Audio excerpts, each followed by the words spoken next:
day, my people. How you doing? What are you putting into your mind? What are you putting into your brain? See, a lot of people, they think about the things they want in life, how they want their life to be. They want to have the big house, the big mansion. They want to have the luxury cars, the fine clothing, the suits, or the dress if you're a female, bunch of shoes and everything.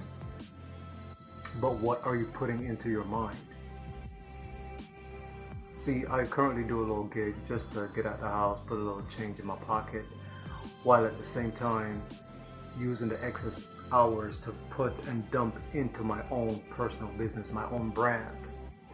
But while I'm at work every day, these young men, they listen to the same music over and over and over every day. There's nothing really positive, really. Majority of it is all about chasing females and nigga this and nigga that, even though they bleep it out. And it's just the same regurgitated nonsense. See, me myself, I listen to motivational audios. I watch motivational videos from educators like Les Brown, Napoleon Hill, what's his name? The Asian guy that wrote not the richest man in Babylon. Not Think and Grow Rich, Rich Dad Poor Dad, Robert Kiyosaki, that's his name. And I have books like Think and Grow Rich by Napoleon Hill and The Richest Man in Babylon. Those are the things I constantly dump in my memory bank. Now, it's true, 100% true. What you put in is what you get out. What you sow is what you will reap. And there's no such saying much more true than that.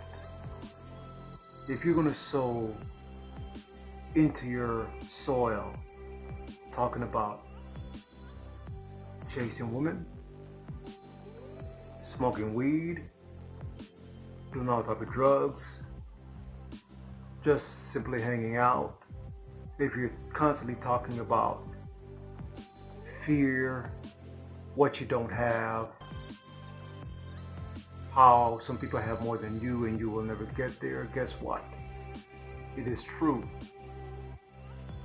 Okay, whether you believe it or not, it's true because you're saying it. And words that come out of your mouth is very strong because it's enforced by this.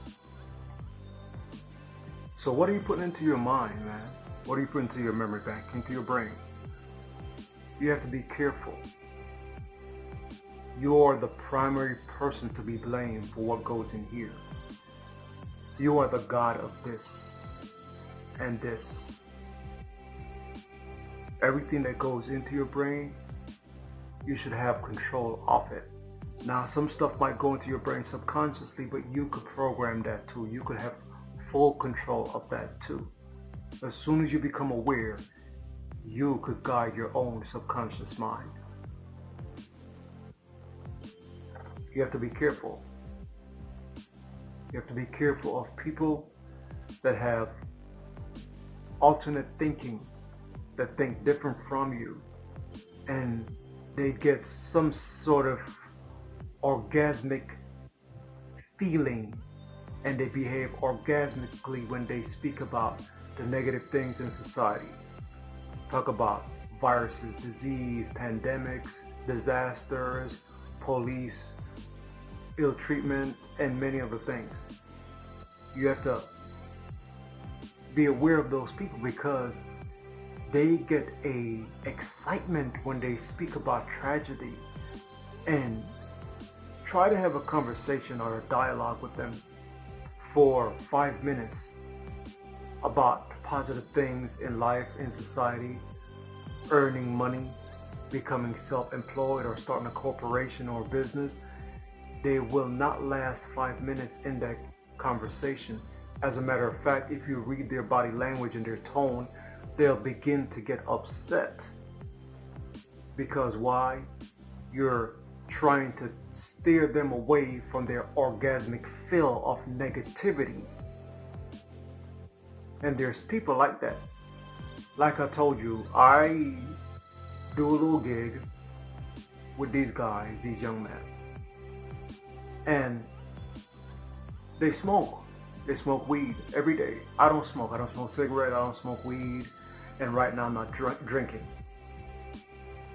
I haven't had anything since the beginning of this year. Probably 2 months before 2020 kicked in. But the thing is, they smoke weed every day at work, on the job, because the job is set up like that. I know some people that know me personally be like, damn, Cno, how did you end up in a gig like that? Simple explanation and simple answer. COVID-19 kicked my ass. So I had to start over. But anyways, they smoke weed every day. And the reason why they smoke weed every day on the job, and they drink occasionally every now and then on the job, is because they don't want to be there, honestly. When they smoke that weed, it does something to their mind. It takes them away.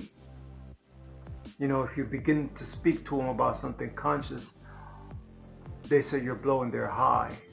Yeah, they don't want to be there, so that's why they're smoking. They don't want to be there, that's why they're drinking.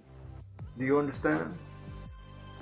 When people are in a position which they don't want to do, they will try to induce themselves so their mind could go somewhere else while the body is here.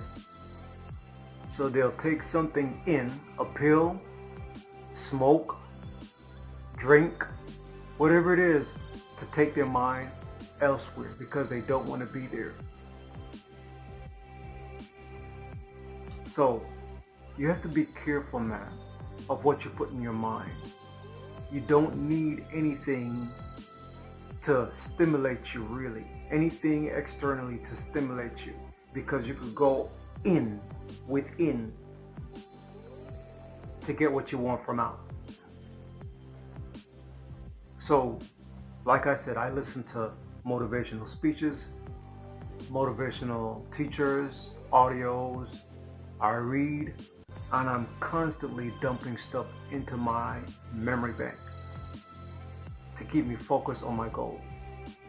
So if you want different out of life, you got to put something different in your brain from what you've been listening to, people that you've been hanging around. Even if you have to self-isolate for a while, go ahead and do it, because you have to build up your own strength. You have to build that up. So when people come against you with their negative talk, and they come against you with their pessimistic views, you could just say, hey, you know, I understand that you had this state of mind, but my mind doesn't work like that. I see things differently. And you could just carry on. You know, I don't need to be indulged in that because my mind is totally different. I see many positive things coming out of this current event, even if you see something negative. It's just like watching a rainfall. Some people might see that as something very bad, and the next person might see it as something good. Okay? A collapse of a society. People might see it as something bad, and a lot of people might see it as something good. It's just your view of perception, the way you see things. It's just the way how some people look at things. You lose a job, great. It's a good opportunity for you to go find something or start your own business or try to perfect that hobby that you could turn into a money-making brand.